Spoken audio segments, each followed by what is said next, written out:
નમસ્કાર વિદ્યાર્થી મિત્રો, ધોરણ 11 જીવ વિજ્ઞાન વિષય ચેપ્ટર 1 સજીવ વિશ્વ પાર્ટ 3 ની અંદર આજે આપણે ઉચ્ચ વર્ગોના સજીવોમાં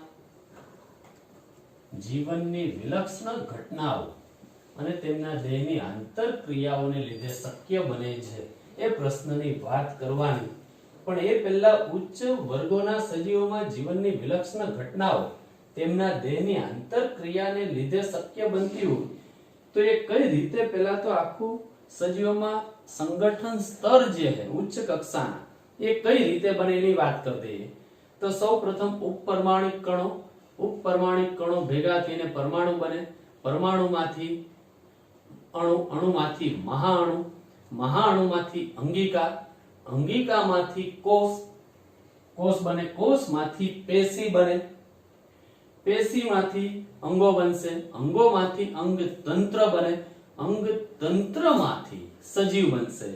એ સજીવ કોઈ ચોક્કસ જાતિ તરીકે ઓળખાય. એ જાતિ ભેગી થાય એટલે વસ્તી બને, બધી જ વસ્તીઓ ભેગી થાય એટલે નિવસન તંત્ર બને, સમાજ બને, સમાજ ભેગા થઈ અને નિવસન તંત્ર બનાવશે, નિવસન તંત્રમાંથી દ્રશ્ય ભૂમિ અને ત્યારબાદ દ્રશ્ય ભૂમિમાંથી એનું જૈવ પરિમંડળ જીવાવરણની રચના થાય. આ રીતે આખી સજીવોમાં ઉચ્ચ કક્ષાના સંગઠન સ્તરો જોવા મળે છે. હવે એની વાત કરીએ તો ઉચ્ચ વર્ગોના સજીવોમાં જીવનની વિલક્ષણ ઘટનાઓ તેમના દેહની આંતરક્રિયાઓને કારણે શક્ય બને છે. આંતરક્રિયાઓને કારણે શક્ય બને. તેમાં સૌપ્રથમ વાત કરીએ પેશી. પણ પેશી કઈ રીતે બને હવે ક્લિયર થયો હશે. સૌપ્રથમ ઉપપરમાણિક કણો ભેગા થાય એટલે પરમાણુ બનાવે, પરમાણુમાંથી અણુ, અણુમાંથી મહાઅણુ, મહાઅણુમાંથી અંગિકા, અંગિકામાંથી કોષ અને કોષમાંથી શું બનશે? પેશી. હવે પેશીની વાત કરીએ તો પેશીના ગુણધર્મો તેના બંધારણને લીધે નહીં, પરંતુ આ ખાસ યાદ રાખવાનું, તેના બંધારણમાં રહેલા કોષો વચ્ચેની આંતરક્રિયાને પરિણામે છે. કોષમાંથી જ બનેલી છે ને પેશી. કોષો ભેગા થઈને શું બનાવશે? પેશી. એટલે અહીંયા પેશીના જે ગુણધર્મો દર્શાવે છે એ તેના બંધારણને લીધે નહીં, પણ કોષ વચ્ચેની આંતરક્રિયાને પરિણામે થાય છે. એ જ રીતે કોષીય અંગિકા. તો કોષીય અંગિકાઓના ગુણધર્મ તેના આણ્વીય બંધારણને લીધે નહીં, પરંતુ તેમાં રહેલા આણ્વીય ઘટકો વચ્ચેની આંતરક્રિયાને પરિણામે હોય છે. એટલે કોષીય અંગિકાઓ જે હશે એ કોષીય અંગિકાના ગુણધર્મો તેના આણ્વીય બંધારણને લીધે નથી, પરંતુ તેમાં રહેલા આણ્વીય ઘટકો વચ્ચેની આંતરક્રિયાના પરિણામે છે. આયોજન સ્તર. તો આયોજનના ઉચ્ચ સ્તરે આ આંતરક્રિયાઓ ઉચ્ચ ગુણધર્મોમાં પરિણમે છે અને દરેક સ્તરે સંગઠનાત્મક જટિલતાની શ્રેણીઓ આ ઘટનાઓ સાચી છે. હમણાં જે આપણે વાત કરી દરેક સ્તરે સંગઠનાત્મક જટિલતાની શ્રેણી આ ઘટનાઓ એમાં સાચી પડે. ઉપપરમાણિક કણોથી લઈને છેક જીવાવરણ સુધીની ઘટના. આથી આપણે કહી શકીએ કે સજીવો સ્વયં વિકસિત બાહ્ય ઉત્તેજનાઓ સામે પ્રતિક્રિયા દાખવવાની ક્ષમતા ધરાવતા અને એકબીજા પર અસર કરતા સ્વયં નિયંત્રિત તંત્રો છે. એટલે કે આથી આપણે કહી શકીએ કે સજીવો સ્વયંજનિત, સ્વયં વિકસિત બાહ્ય ઉત્તેજનાઓ સામે પ્રતિક્રિયા દાખવવાની ક્ષમતા ધરાવતા અને એકબીજા પર અસર કરતા સ્વયં નિયંત્રિત તંત્રો છે. અને જીવ વિજ્ઞાન એ પૃથ્વી પર રહેતા સજીવોના જીવનની અને ઉદ્વિકાસની વાર્તા પણ છે. જીવ વિજ્ઞાન એ શું છે તો કે પૃથ્વી પર રહેલા સજીવોના જીવનની અને ઉદ્વિકાસની વાર્તા છે. ઉદ્વિકાસ કઈ રીતે સજીવોનો થયેલો છે એ આપણને જીવ વિજ્ઞાન દ્વારા જ સમજ પડશે. અને દરેક સજીવનો વર્તમાન, ભૂતકાળ અને ભવિષ્ય સામાન્ય રીતે જનીન દ્રવ્યની વહેંચણી દ્વારા વિવિધ દરજ્જે ચડતા કે ઉતરતા ક્રમે એકબીજા સાથે સંકળાયેલ છે. જનીન દ્રવ્ય તરીકે સજીવની અંદર કા ડીએનએ રહેલું હશે અથવા આરએનએ, આ બે માંથી એક રહેલું હશે. જનીન દ્રવ્ય તરીકે કા ડીએનએ હોય અથવા આરએનએ, પણ મોસ્ટ ઓફ સજીવની અંદર જનીન દ્રવ્ય તરીકે ડીએનએ જ હશે. ડીએનએ નું ફૂલ ફોર્મ તો કે deoxy ribo nucleic acid, RNA નું full form ribo nucleic acid. RNA ખાસ કરીને વાયરસની અંદર ટોબેકો મોઝેક વાયરસ, એચઆઈવી વાયરસમાં આરએનએ જનીન દ્રવ્ય તરીકે રહેલું હોય, પણ મોસ્ટ ઓફ સજીવની અંદર જનીન દ્રવ્ય તરીકે શું રહેલું હશે? ડીએનએ. ક્લિયર વિદ્યાર્થી મિત્રો? ચાલો ફરીથી એકવાર રિવિઝન કરી દઈએ કે ઉચ્ચ વર્ગોના સજીવોમાં જીવનની વિલક્ષણ ઘટનાઓ તેમના દેહની આંતરક્રિયાઓને કારણે શક્ય બને છે. હવે પેશીના ગુણધર્મો તેના બંધારણને લીધે નથી, પરંતુ તેના બંધારણમાં રહેલા કોષો વચ્ચેની આંતરક્રિયાનું પરિણામ છે. હવે કોષીય અંગિકાઓના ગુણધર્મો તેના આણ્વીય બંધારણને લીધે નથી, પરંતુ તેમાં રહેલા આણ્વીય ઘટકો વચ્ચેની આંતરક્રિયાનું પરિણામ છે. અને આયોજનના ઉચ્ચ સ્તરે આ આંતરક્રિયાઓ ઉચ્ચ ગુણધર્મોમાં પરિણમે છે. હવે દરેક સ્તરે સંગઠનાત્મક જટિલતાની શ્રેણી આ ઘટનાઓ સાચી છે. આથી આપણે કહી શકીએ કે સજીવો સ્વયંજનિત સ્વયં વિકસિત બાહ્ય ઉત્તેજનાઓ સામે પ્રતિક્રિયા દાખવવાની ક્ષમતા ધરાવતા અને એકબીજા પર અસર કરતા સ્વયં નિયંત્રિત તંત્રો છે. હવે જીવ વિજ્ઞાન એ પૃથ્વી પર રહેતા સજીવોના જીવનની અને ઉદ્વિકાસની વાર્તા છે. હવે દરેક સજીવનો વર્તમાન, ભૂતકાળ અને ભવિષ્યએ સામાન્ય જનીન દ્રવ્યની વહેંચણી દ્વારા વિવિધ દરજ્જે ચડતા કે ઉતરતા ક્રમે એકબીજા સાથે સંકળાયેલું છે. ક્લિયર વિદ્યાર્થી મિત્રો? ચાલો હવે આપણે બીજા પ્રશ્નની વાત કરીએ. સજીવોમાં વિવિધતા સમજાવો. પહેલા વાત કરીએ આપણે જૈવ વિવિધતા. જૈવ વિવિધતા બાયોડાયવર્સિટી કોને કહેશું? બાયોડાયવર્સિટી તો કે સજીવોના કદ, આકાર, રચના, સ્વરૂપ, વસવાટ, જીવનશૈલી અને અન્ય ઘણી બાબતે જોવા મળતા વૈવિધ્યને આપણે બાયોડાયવર્સિટી જૈવ વિવિધતા તરીકે ઓળખશું. પૃથ્વી ઉપર અસંખ્ય જૈવ વિવિધતા, અસંખ્ય સજીવો વસવાટ કરે છે. સૂક્ષ્મ જીવોનો પણ એમાં સમાવેશ થાય, વનસ્પતિનો પણ સમાવેશ થાય અને પ્રાણીઓનો પણ સમાવેશ થાય.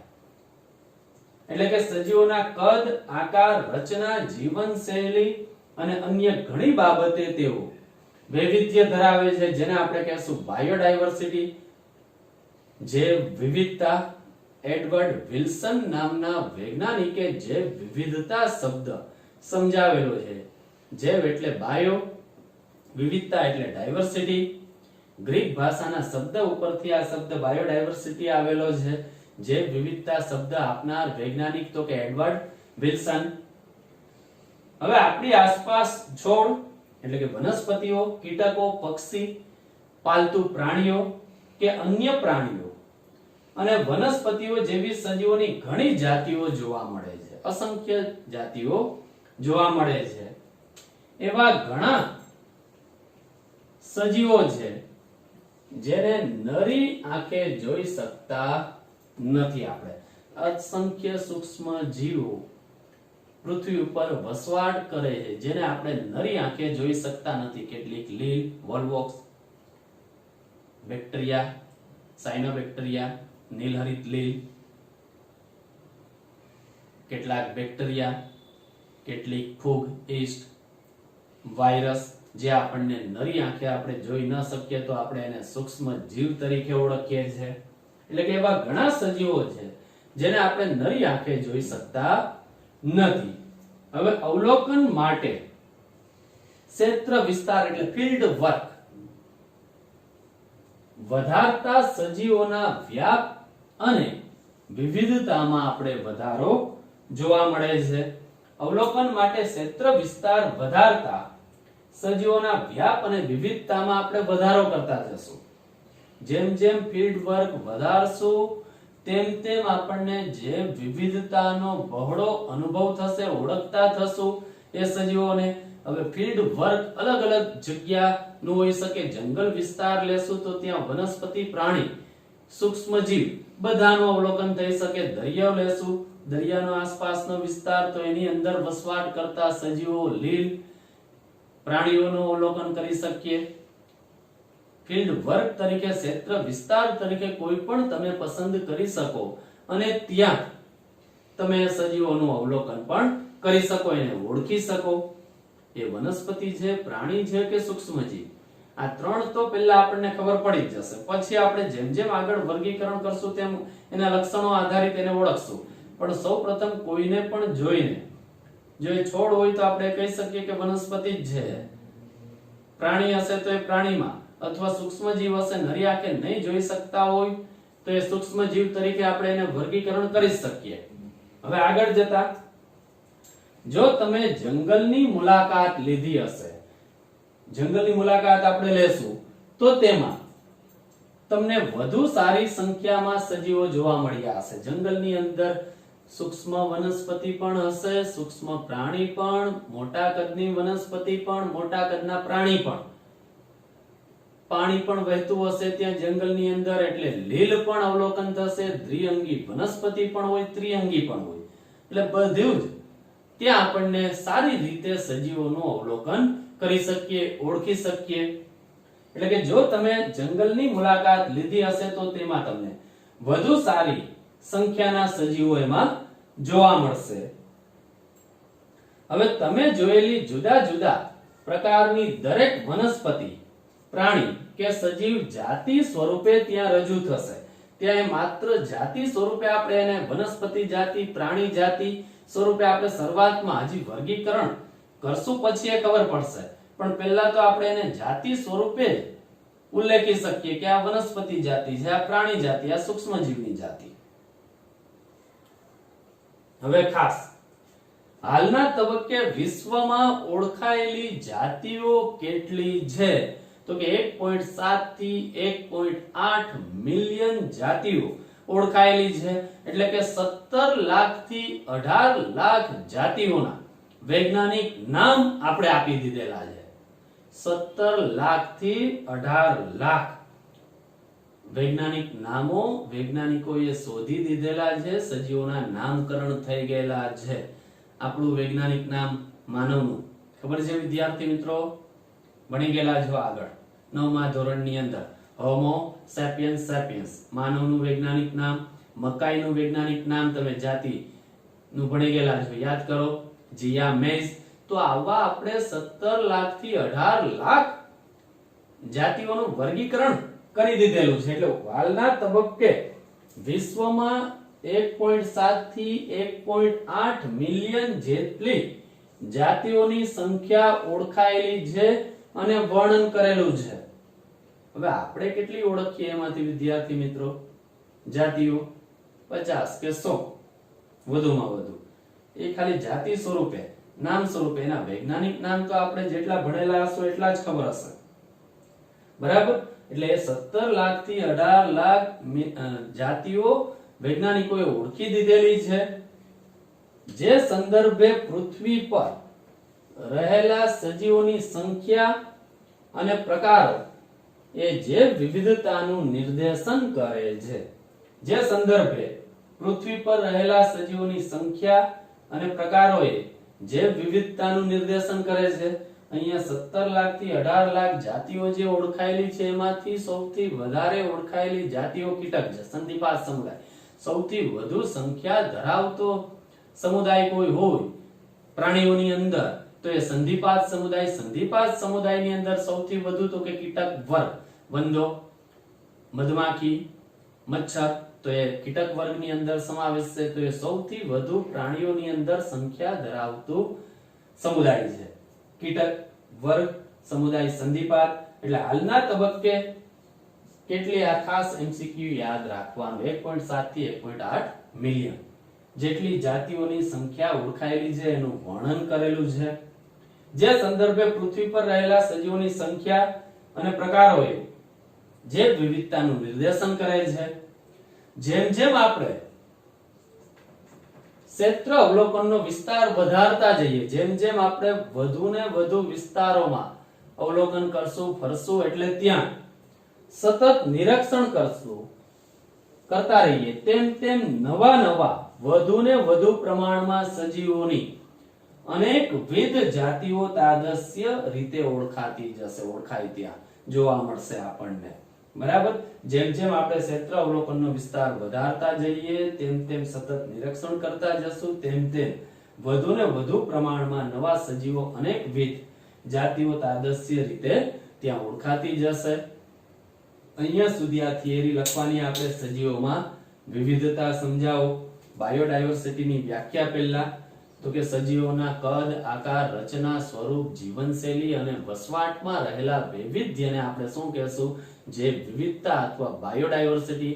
બાયોડાયવર્સિટી શબ્દ, જે વિવિધતા શબ્દ આપનાર વૈજ્ઞાનિક તો કે એડવર્ડ વિલ્સન.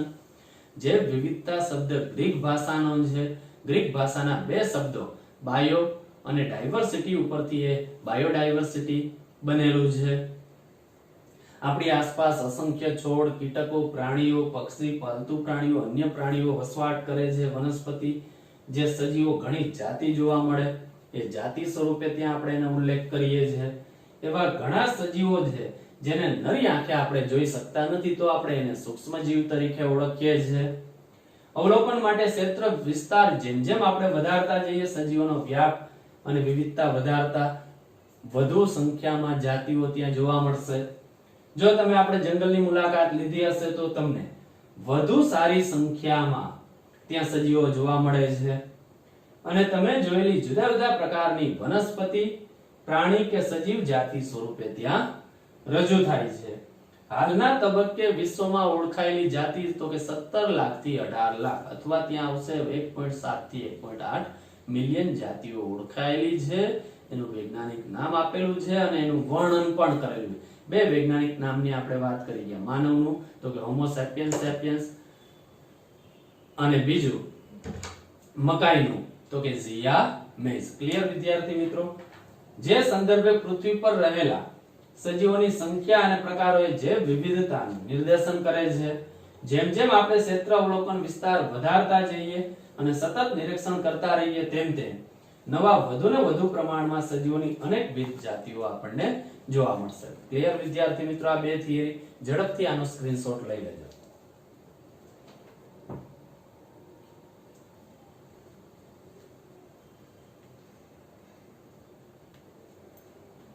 વિદ્યાર્થી મિત્રો, હવે આપણે આગળની થિયરી નામકરણ અને ઓળખ વિધિ કોને કહેશું? હવે આપણે વર્ગીકરણ તરફ આગળ વધવાનું. જે વિવિધતા પૃથ્વી ઉપર અસંખ્ય છે, એ સજીવોને ઓળખવા માટે સૌપ્રથમ એનું નામકરણ, ઓળખ વિધિ કઈ રીતે થાય એની વાત કરીએ. તો વિશ્વમાં લાખો વનસ્પતિઓ અને પ્રાણીઓ છે. વિશ્વની અંદર અસંખ્ય વનસ્પતિ, પ્રાણીઓ છે. આપણા વિસ્તારમાં રહેલી વનસ્પતિઓ અને પ્રાણીઓને આપણે સ્થાનિક નામથી ઓળખીએ છીએ. હવે આપણે બધાને સ્થાનિક નામથી જ ઓળખીએ. મકાઈ તો મકાઈ તરીકે, જેનું વૈજ્ઞાનિક નામ એ તો આપણે ભણ્યા ત્યાર પછી ખબર પડી કે ઝિયા મેઝ. આપણે એને કયા નામથી ઓળખીએ? મકાઈથી.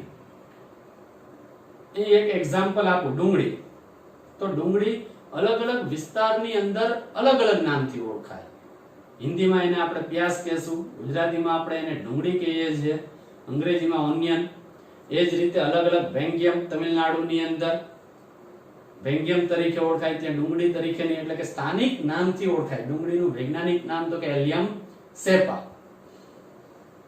હવે આ સ્થાનિક નામ એક જ દેશમાં પણ જુદા જુદા સ્થળે અલગ અલગ હોય છે. ડુંગળી, દાખલા તરીકે ડુંગળી હમણાં વાત કરી, આખા ભારતની અંદર અલગ અલગ વિસ્તારની અંદર ડુંગળી તમને અલગ અલગ નામે, લોકલ નામથી જ ઓળખાય છે. હવે સજીવો કે જેના વિશે આપણે વાત કરીએ છીએ, તેનો ઉલ્લેખ કરવા સર્જાતી મુશ્કેલી કે જેનો આપણને કોઈ માર્ગ મળતો ન હોય અથવા એકબીજા સાથે વાર્તાલાપ ન થતો હોય, તેને સંભવત તમે જાણી શકો છો. એટલે કે સજીવો કે જેના વિશે આપણે વાત કરીએ છીએ, તેનો ઉલ્લેખ કરવા સર્જાતી મુશ્કેલી કે જેનો આપણને કોઈ માર્ગ મળેલો ન હોય અથવા એકબીજા સાથે વાર્તાલાપ ન થતો હોય તેને સંભવિત તમે આપણે જાણી શકીએ છીએ. હવે નામકરણ કોને કહેશું? આ ડેફિનેશન ખાસ યાદ રાખવાની. ચોક્કસ સજીવ વિશે સચોટ વર્ણન કરવું કે જેના વિશે સૌ કોઈ જાણકારી મેળવે તે માટે દરેક સજીવનું સાર્વત્રિક ચોક્કસ નામ હોવું જરૂરી છે. એટલે કે ચોક્કસ સજીવ વિશે સચોટ વર્ણન કરવાની પદ્ધતિને આપણે શું કહેશું? નામકરણ. કે જે દરેક સજીવ, ડુંગળી તો કે હેલિયમ સેપા, તો એનું સાર્વત્રિક નામ છે વર્લ્ડ વાઇઝ. મકાઈ તો કે ઝિયા મેઝ, ગુલાબ તો કે રોઝા ઇન્ડિકા. એવા તો ઘણા બધા. પછી આપણે વિસ્તૃતમાં વાત કરશું વિદ્યાર્થી મિત્રો. અહીંયા આપણે નામકરણની જો વાત કરશું તો એક લેક્ચર એ ઓછો પડશે. ચોક્કસ નિયમોને આધારે નામ આપવાની આવી પદ્ધતિને નામકરણ તરીકે ઓળખશું. એટલે કે ચોક્કસ નિયમોને આધારે નામ આપવાની પદ્ધતિને નામકરણ તરીકે ઓળખીશું. ચોક્કસ નિયમોને આધારે નામ આપવાની પદ્ધતિને આપણે શું કહેશું? નામકરણ. હવે ઓળખ વિધિ, આ બીજી ડેફિનેશન યાદ રાખવાની. ઓળખ વિધિ: દેખીતી રીતે નામાધિકરણ ત્યારે જ શક્ય બને છે.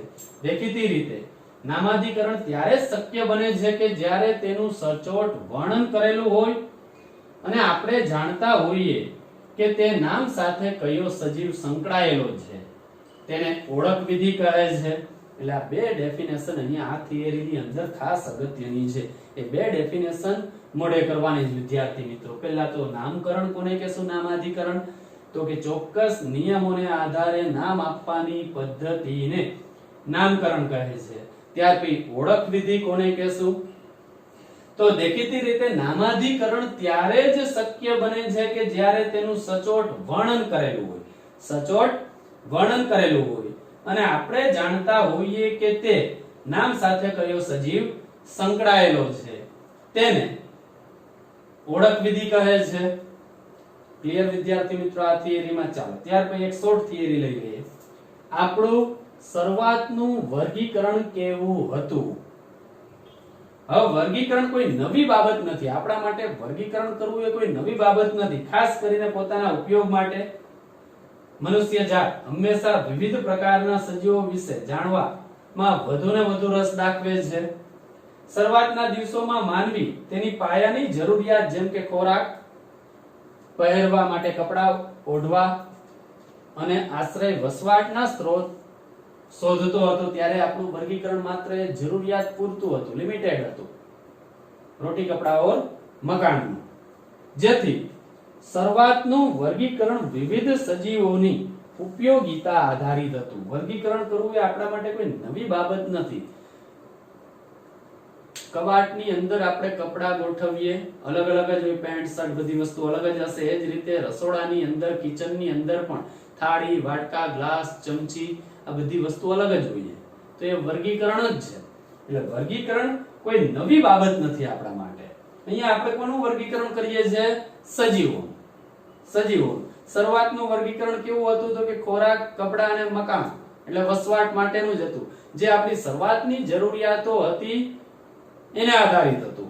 હવે નવા વર્ગીકરણની શરૂઆત થયેલી છે જે આપણે પછીના લેક્ચરની અંદર ચર્ચા કરીશું. ક્લિયર વિદ્યાર્થી મિત્રો? નમસ્કાર.